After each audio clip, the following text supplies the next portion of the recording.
I got an email through one of my businesses. Somebody had reached out to me regarding a My Sister Wife's Closet. I started My Sister Wife's Closet over years ago, selling jewelry and other things. I put the business on hold, but the cart's not disabled, so people sometimes sneak an order in. Season of Sister Wives in isn't just another chapter. It's the season that has everyone talking. There are secret emails, ghosted friendships, shocking baptisms, and a sisterhood in trouble. The drama feels more real than ever. Fans are excited, blogs are filled with gossip, and every clip reveals something new. However, beneath the headlines, there's a deeper story. This story is less about jewelry orders or dinner tables, and more about betrayal, power, and what really happens when plural marriage falls apart on camera. Tonight, we will break it all down. Why tell me you want a relationship with me, then ghost me for months? Her words felt like both a confession and an accusation. There was no humor in her tone, no effort to soften the impact. It was the voice of a woman standing in the wreckage of a friendship she once thought was strong. Then came the unforgettable line, "That's really F up." It was raw, direct, and impossible to ignore. With those few words, Meri pierced through years of polite silence. And revealed the wound that had been festering in the dark. To outsiders, this might sound like just another dispute, but within the world of sister wives, it held the weight of betrayal. This wasn't about a single missed call or a forgotten coffee date. It was about broken promises of loyalty that faded into months of silence. It was about being sidelined by someone who once claimed they were different. Ghosting in daily life hurts. But in this case, it became something much deeper, proof that even the sacred bonds of sisterhood and polygamy could break, leaving one woman feeling abandoned. The break didn't happen overnight. The jewelry orders, the half-finished business projects, the countless emails about refunds. These were minor irritations, signs of a much larger problem.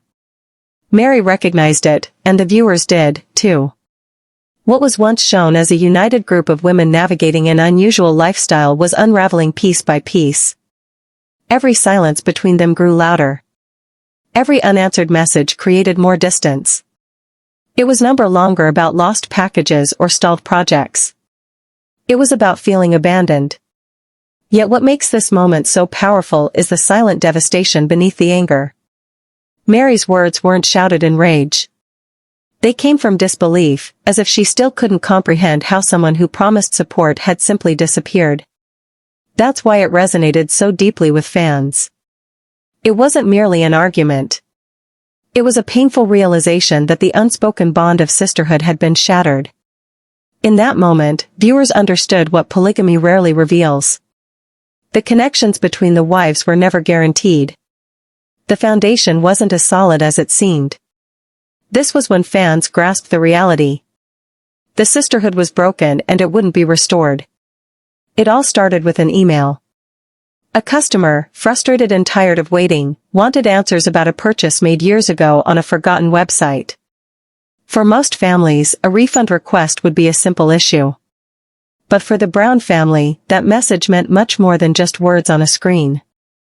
It was not just about a piece of jewelry that had not been shipped. It represented a business that had once seemed like a dream, a promise of independence for the wives. And a symbol of family unity. My Sister Wife's Closet was marketed as more than an online store. It aimed to show that the wives could work together, create something lasting, and achieve success outside of Kody's shadow. Yet now, over a decade later, its legacy survived only in abandoned carts and angry emails. Meri opened the message and recognized the irony. After years of silence, the business that wouldn't die was dragging her back into a partnership that no longer existed. Robyn had been the face of that project. She believed it could succeed and promised to manage it when others stepped away. So when another email arrived, Meri did what she always did. She forwarded it, expecting Robyn to take charge. But the silence that followed was overwhelming. There was no quick response, no solution. Just another reminder that the burden of broken promises often weighs unevenly. To viewers, the jewelry site was never just about necklaces and bracelets. It was about the story behind it, the effort to create something together, the hope that financial independence could strengthen emotional ties. Instead, it became a symbol of disappointment. The cart that wasn't disabled reflected the relationship, technically alive, but effectively dead. Orders could still slip through, just as unresolved resentments kept creeping back into conversations.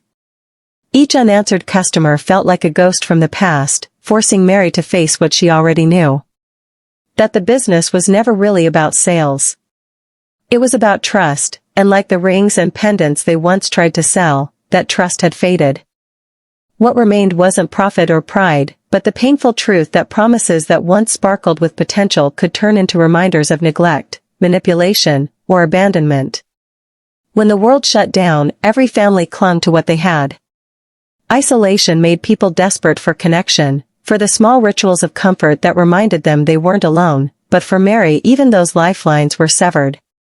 She obeyed every rule, followed every guideline, did everything she thought would keep her loved ones safe. And still, the door to Robyn's house never opened. It wasn't just the physical distance, it was the silence that hurt most. Meri's phone didn't ring. Her messages went unanswered, and weeks turned into months without an invitation. She could see Robyn's children only in her imagination, their laughter muted, their presence cut off as if she had become a stranger. The ache of knowing they were just across town, yet completely unreachable, gnawed at her. The image that lingered was almost cinematic, empty swings in her backyard. 5 of her own children, homebound and restless, while the family she once relied on lived as though she no longer existed. For the audience, the pain was palpable. This wasn't about health protocols. Everyone had their own way of handling the pandemic. This was about choice. Robyn had chosen distance not just from Meri's home, but from Meri herself. The sting of exclusion turned safety into exile, transforming what should have been solidarity into abandonment. And Meri couldn't help but question why. Why was she the one barred from visits when others found ways to connect? Why did rules bend for travel, yet not for her?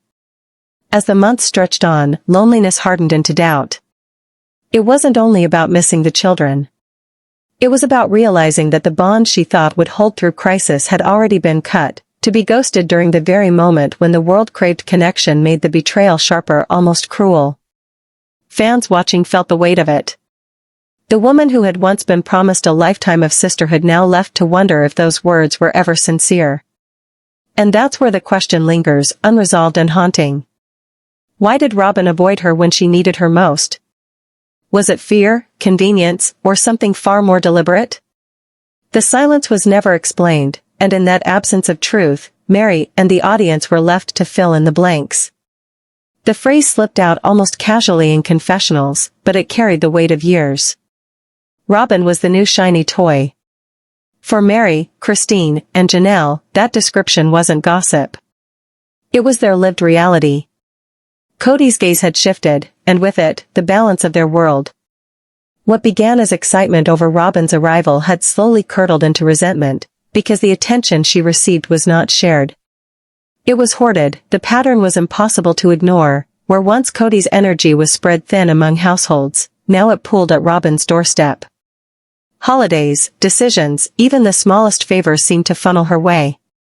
The other wives began to recognize the signs of political exile, as if they had been quietly voted out of an inner circle they had helped build. The family that was supposed to embody equality was instead running on an economy of scarcity, love, time, and trust becoming currencies, and Robyn appearing to hold the bank. Meri spoke of the whiplash best friend one moment, stranger the next. The shift was dizzying, as though loyalty could be switched on and off like a light. And yet, Kody defended it, framing his devotion to Robyn as natural, even inevitable. What he didn't admit was the collateral damage. Every inside joke, every private glance, every shared secret with Robyn signaled to the others that they were fading. Not just as wives, but as people in his story, the metaphor of the shiny toy cut deeper than it seemed. Toys are admired when new, cherished briefly, and then cast aside when something else glitters brighter. The women who had built a life with him now feared they had been reduced to placeholders, left to gather dust while Robyn remained center stage. The emotional betrayal wasn't in choosing favorites.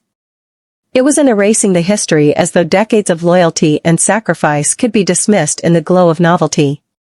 Viewers felt the tension sharpen into something almost corporate. This wasn't just about romance. It was about hierarchy. The insider had been chosen, and the outsiders were left scrambling for relevance. The family wasn't breaking from the outside in. It was fracturing from the inside out, with favoritism as the blade. Aurora's baptism did not unfold in a chapel lined with pews, nor beneath the polished glass of a traditional font. Instead, it took place in a livestock trough, the kind more often seen holding water for cattle than cleansing souls. There was music, live, pulsing, celebratory, and the officiants were not suited men but women. Placing their hands gently on her shoulders, as if to say, "We make the rules now," to an outsider, it might have looked improvised, but to those present it was a declaration. Faith could be rebuilt, reshaped, reborn, for Aurora. The moment was joy unfiltered. Her face carried none of the tension her parents bore, only a radiant belief that she was stepping into something her own. But around her, the undercurrents ran deeper. Meri, watching from the edges, felt both the wonder and the unease. To her, the trough was not just water, it was a symbol of something both liberating and unsettling. The old world of rigid hierarchy and closed doors was being washed away, but so too was the certainty she had once clung to. Kody, ever the chameleon, straddled both worlds in real time. His lips whispered the familiar cadence of LDS words, almost like muscle memory, while his voice rang louder in support of this new gathering. This church that looked nothing like the one that had once defined him. He cheered as if faith was a performance, a stage where shifting allegiance could be framed as growth rather than contradiction. For him, it wasn't betrayal, it was reinvention. But viewers felt the deeper irony. A family once bound tightly by shared spiritual roots now stood in a ritual that seemed both intimate and alien. The trough became more than a vessel. It was a metaphor for makeshift spirituality. For a belief system patched together after the old one had cracked, the contrast was striking. Aurora's innocence and joy colliding with Meri's silent discomfort. Kody's divided loyalties stretched thin between past and present. The moment left a lingering question that cut beyond faith. If doctrine could be rewritten so casually, if vows and traditions could be repurposed to fit the mood, what else in this family could be rewritten? Love. Loyalty. Even the meaning of marriage. The baptism was not only a rite of passage for Aurora, it was a mirror held up to the Browns themselves, revealing a family unmoored, inventing new faith while the old wounds still bled. The dinner was meant to feel like a celebration, but beneath the clinking of silverware and polite laughter, the air was heavy around the table, plates filled and emptied, but no one was truly eating. Words hung unsaid until finally Kody broke the silence. His voice didn't thunder like it once did. It cracked, quieter, almost resigned. He admitted what had long lingered in the background. They had failed. It wasn't just the marriages, though those fractures were plain. He confessed they had failed at the very thing that was supposed to hold them together. Faith, discipline, the daily work of building unity. Jealousy, he said, had been allowed to thrive unchecked, like a vine creeping through every crack in their foundation. They weren't tending to it, weren't pulling it up by the roots, and without God at the center, what they built had slowly rotted from within. The irony was sharp. The dinner table had once symbolized their togetherness. Meals shared, laughter echoing across long nights, children darting in and out. But now, it was a stage where confessions played out in hushed tones, each admission cutting deeper into the illusion of family harmony. The same table that once represented abundance now revealed only scarcity, of trust, of patience, of love. The wives listened, some nodding, some silent. For Meri, the words landed like stones. Confirmation of what she had already felt, but never fully heard him admit. For Janelle and Christine, they were less revelation than proof, the kind of clarity that comes too late. And Robyn, the supposed bridge, now sat at the center of the divide, unable to pull the pieces together. For viewers, the moment was haunting. A family that once marketed unity as its very identity now laid bare its fractures in front of a simple meal. Kody's admission wasn't just about mistakes. It was about inevitability. The failure was no longer a possibility on the horizon. It was already here, already lived. And as the plates cleared and the night drew on, one truth became impossible to deny. The sisterhood wasn't healing. It was shattering, one confession at a time. When Meri finally walked away, the split wasn't marked by fireworks or shouting matches. It came quietly, with the weight of years pressing down until silence was the only answer left. And then, out of that silence, Robyn appeared at her door. She wasn't expected. She wasn't invited, but she came anyway, bearing a carefully chosen gift and eyes already brimming with tears. For a fleeting moment, it almost felt like the beginning of something new. Robyn's voice cracked as she tried to bridge the distance, holding out a small token, a charm engraved with the words, "May there always be an angel by your side." It was delicate, sentimental, the kind of gift meant to bind rather than break. And for a second, Meri let herself believe that maybe this was a step toward mending what had been lost. But as the hours unfolded, the gesture began to twist, because when the gift was placed in Meri's hands, it wasn't just a symbol of comfort. It became a farewell, whether Robyn admitted it or not. Meri felt the contradiction. The tears, the tender words, the reach for connection. And then, soon after, the distance again. Later, Meri revealed the truth that stripped the scene of its tenderness. Roman had asked if they could spend time together, maybe build a friendship outside the wreckage of plural marriage, but Meri's response carried a sharp finality. "I don't know how to be friends with my ex-husband's wife." The line was devastating, not because it was cruel, but because it was honest. The world they had shared, the rules.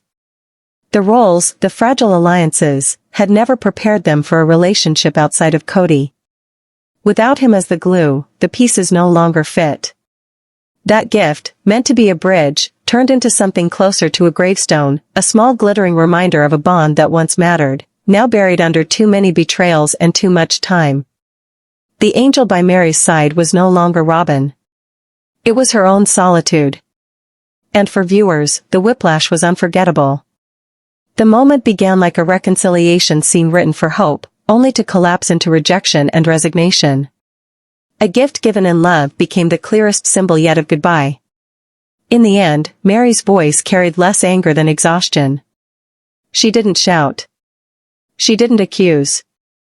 She simply admitted what had been gnawing at her all along. She wasn't convinced Robyn could ever be fully honest with her. It was a confession delivered quietly, but it landed like a thunderclap, because in a family that once promised unconditional loyalty, the loss of honesty meant the loss of everything. Her words echoed backward through the years. The missed calls, the unanswered invitations, the moments when friendship looked possible, only to dissolve into distance again.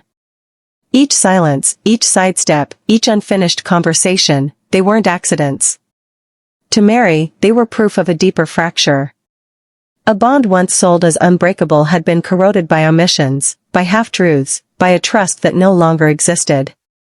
And as she said it, a pattern revealed itself. Ghosting during the pandemic had been more than social caution. It was emotional exile. The jewelry emails, the promises to reconnect, even the tender tears and gifts at her goodbye, all of it seemed, in hindsight, to circle back to the same core doubt. If honesty couldn't be trusted, then neither could the relationship. For viewers who had followed every turn of this plural marriage, this was the moment the FAA fully cracked. The sisterhood wasn't simply strained. It was finished. No amount of tradition, faith, or family dinners could disguise that absence. What good is a marriage built on multiple bonds if those bonds cannot withstand the test of truth? The story didn't end with an explosive confrontation or a neat resolution. Instead, it faded into a question mark. Meri's doubt left the air heavy with uncertainty. Was Robyn truly incapable of honesty? Or was honesty itself a luxury none of them could afford in a life this complicated? That's the haunting final note. Not rage, not reconciliation, but ambiguity. A family that began as an experiment in unity had collapsed under the simplest of expectations, trust. And once that trust was gone, nothing else mattered. If honesty had left the table, then what was left? Only silence. Only distance, and a story still waiting for its end. In the days that followed, the story didn't explode. It settled like ash. The noise of a public breakup gave way to a quieter, more dangerous inventory. What remained? What was owed? What could never be recovered? Every missed birthday invite became a line item. Every call that rang without an answer, a balance due. The apology that hovered and never arrived, a charge that kept accruing interest. It was less a romance gone wrong than a book of accounts finally opened to the light. The numbers weren't dollars, they were minutes spent waiting, hours swallowed by doubt, months defined by the ache of not knowing if she mattered. The ledger of a sisterhood didn't need ink to show red. Meri tried to trace where the arithmetic had turned against her. Was it the first time she was told to be patient, while plans were made without her? Was it the first soon that took the place of a yes? Or had the subtraction begun far earlier, back when a new promise entered the family like a bright coin and everyone was expected to pretend the weight was evenly shared? The math felt simple now. What was poured in did not come back out. Affection extended, did not return with interest. And still, she had waited at the threshold, believing that a door closed today might open tomorrow. Robyn, for her part, occupied a strange middle ground, close enough to claim concern, distant enough to remain unaccountable. Her words were careful, her tears convincing. Yet the follow-through stayed elusive. A message drafted in good faith vanished into drafts. A plan offered with warmth melted into scheduling fog, in another life, in a healthier sum, that might have been forgivable here. It read like a pattern. When intimacy is ceremonial and responsibility is optional, truth becomes a guest that only visits for special occasions. Fawns kept their own records. Timelines surfaced. Interviews were rewatched. Small contradictions were circled like discrepancies in an audit, not out of cruelty, but out of a need to understand how something so loudly promised could die so quietly. And through it all, Kody framed the loss as an inevitability of plural arithmetic. To many hearts, never enough time while sidestepping the part where choices had been made and loyalties consolidated. In the end, Meri stopped waiting for a payment that would never clear. She didn't slam doors or mail ultimatums. She simply refused to keep financing a bond that charged her for hope and delivered her more silence. The account stayed open in name only, a relic of a partnership that existed now as memory more than practice. And somewhere between letting go and being let go, she chose the only solvency left to her, living without the debt of what-ifs. What followed wasn't catharsis. It was the stillness after a storm that refuses to decide if it's returning. Birthdays came and went. Holidays arrived like tests nobody studied for, and the family learned how to perform normalcy with an empty chair that everyone pretended not to notice. There is a kind of peace that grows in the absence of expectation. Meri found it slowly, like light seeping under a door after months of twilight. Nothing dramatic, just mornings that didn't begin with waiting, and nights that didn't end with bargaining. Kody rebuilt his narrative in public, emphasizing lessons and growth, the way people do when the past becomes unmanageable, unless it's repackaged. He spoke of jealousy as if it were weather. He spoke of faith as if it were furniture that could be moved to make everything feel new. The problem with rearrangements is that the wall remembers where the couch used to sit. The outline never really changes, only the posture does. Robyn's kindness remained careful, her grief curated to be both vulnerable and defensible. She could name the pain without naming her part in it. She could reach without committing to hold. If honesty is a door, she opened it just enough to prove there was a room, never enough to invite inspection. And perhaps that was survival for her, a strategy she learned early and used often. Be believable, be gentle, be right next to the truth without stepping on it. Meri stopped asking that door to open. The angel charm found a resting place, not discarded, not displayed, just set aside where memory could look at it without prickling. She learned the grammar of boundaries, how a soft no can keep a person whole, how a silence can be stewardship rather than punishment. She did not forgive publicly or rage privately. She did something rarer. She accepted that some answers do not arrive, and some stories end without a last line. The family moved forward in the way families do after an earthquake. By pretending the ground is solid, children laughed, dinners were served, and cameras captured moments that looked like healing if you didn't listen too closely, but those who had been listening all along could hear the new pitch in the room. The one that says we do not talk about it because talking would make it real. And so the question lingered, patient and merciless. If honesty had left the table, what remained to share? Maybe that's the most faithful version of the truth. Not a revelation, but a vacancy. Not a final chapter, but a pause before whatever comes next decides whether it is epilogue or prologue. The sisterhood didn't end with a door slamming. It ended with the hand withdrawing, and in that quiet, the story did not conclude. It waited. On the other side of a house that no longer knew how to be a home, in the space between what was promised and what survived. And that's where Sister Wives season leaves us: fractured trust, unresolved questions, and a family dynamic that may never recover. If honesty itself is gone, what's left for the Browns? The conversation doesn't end here. This is only the beginning of the story. I'm Amin, and you've been watching TLC Soapbox. If you want every twist, every hidden detail, and every piece of Sister Wives gossip explained like this, make sure to hit subscribe, tap that notification bell, and join the discussion in the comments. What do you think? Can this family ever find healing? Or is season proof? It's truly over.